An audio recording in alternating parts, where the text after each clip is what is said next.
ভারতে পাকিস্তানের franchise league সম্প্রচার বন্ধের পর এবার পাকিস্তানে বন্ধ হলো আইপিএল সম্প্রচার। দুই দেশের রাজনৈতিক সম্পর্কের টানাপোড়েনে বৈশ্বিক আসরগুলোতে প্রভাব পড়ার সম্ভাবনার কথা বলছেন ক্রীড়া বিশেষজ্ঞরা। ভারতের সাবেক ক্রিকেটার সুনীল গাভাস্কারের মতামত, দুই দেশের সম্পর্ক এমন চললে ভাঙতে পারে এসিসি।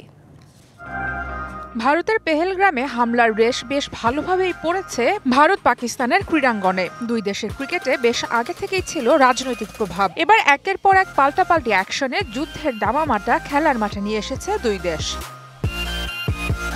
কদিন আগেই ভারতে বাতিল হয়েছে পিএসএল সম্প্রচার। তার প্রতি উত্তরে এবার আইপিএল সম্প্রচার বন্ধ করল পাকিস্তান। ফলে দেশটিতে এখন আর আইপিএল এর কোনো ম্যাচ সরাসরি টেলিভিশন বা ডিজিটাল প্ল্যাটফর্মে দেখা যাবে না। খবর পাকিস্তান অবজারভারের।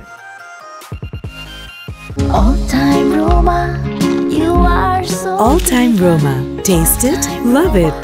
এর আগে পাকিস্তানি সাবেক ও বর্তমান ক্রিকেটারদের সামাজিক যোগাযোগ মাধ্যমে ব্লক করেছে ভারত পাকিস্তানের এই রাজনৈতিক ও কূটনৈতিক উত্তেজনা বৈশ্বিক আসরগুলোতেও পড়বে বলছেন বিশেষজ্ঞরা। এর মাঝে শঙ্কায় পড়েছে এশিয়া কাপের আয়োজনও। এবছরের সেপ্টেম্বরে ভারত আর শ্রীলঙ্কার যৌথ আয়োজনে হবার কথা আছে এই টুর্নামেন্ট। যদি ভারত পাকিস্তানের মধ্যকার সম্পর্ক এমনটাই চলতে থাকে, তবে পাকিস্তানের সাথে মাঠের লড়াই বয়কট করতে পারে বিসিসিআই। সেক্ষেত্রে বিলুপ্ত হতে পারে এসিসি। গণমাধ্যমে এমন কথা বলেছেন ভারতের সাবেক ক্রিকেটার সুনীল গাভাস্কার। তবে পাকিস্তান ক্রিকেট বোর্ড বা পাকিস্তানের কোনো সাবেক ক্রিকেটার এখনই এসব ব্যাপারে কোনো মন্তব্য করতে চাইছেন না। সময়ের উপরই আপাতত হাল ছাড়ছে এই বোর্ড। সারা মাহবুব, ডিবিসি নিউজ ডেস্ক।